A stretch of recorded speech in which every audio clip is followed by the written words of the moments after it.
Hi students, in this video I am going to discuss about embedded firmware and other system components.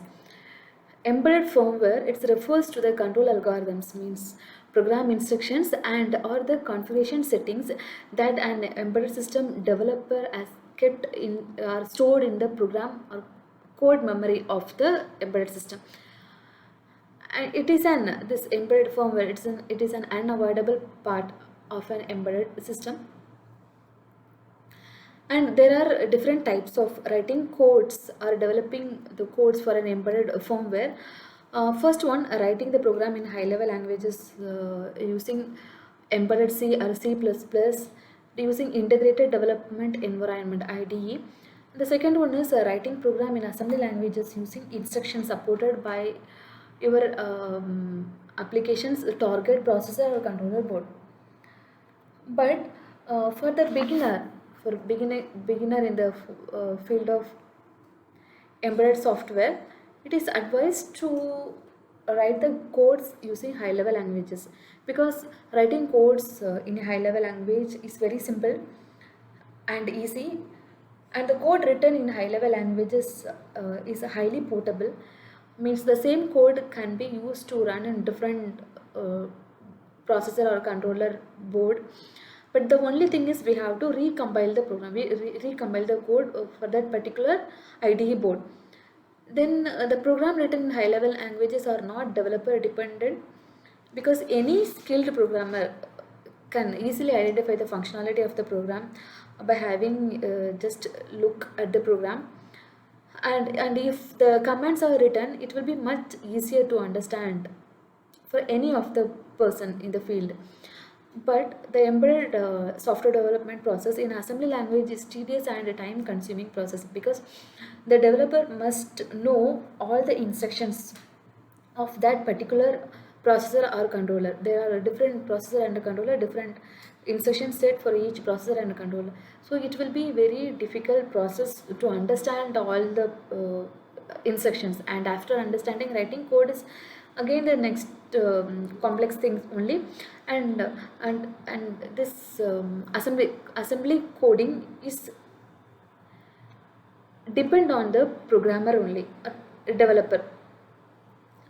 For example, if one developer is writing the code with three instructions, the same program can be written using 7 instructions. So the programmer who is having much knowledge will be complete will can complete the program with 3 instructions, but those who are having less knowledge, they will complete the program with 7 instructions.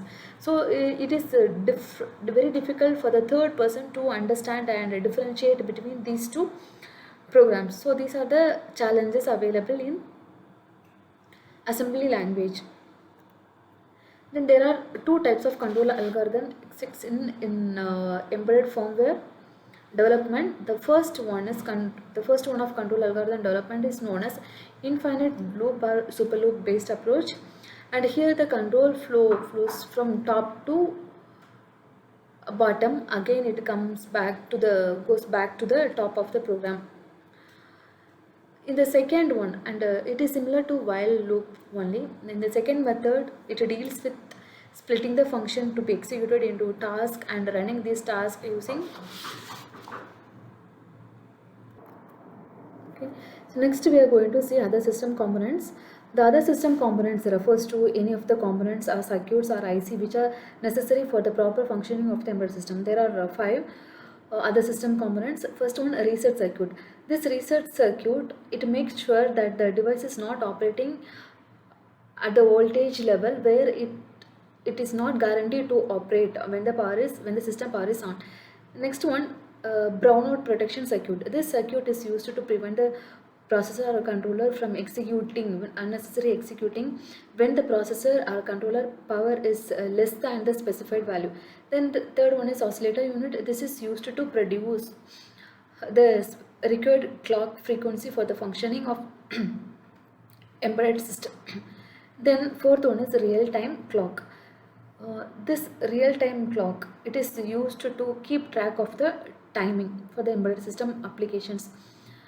The last one is watchdog timer. This watchdog timer is also called as a hardware timer. This will keep track of firmware execution, and if the firmware execution is the hangs up, it will reset the processor or controller. So these are about other system components of embedded system. Thank you.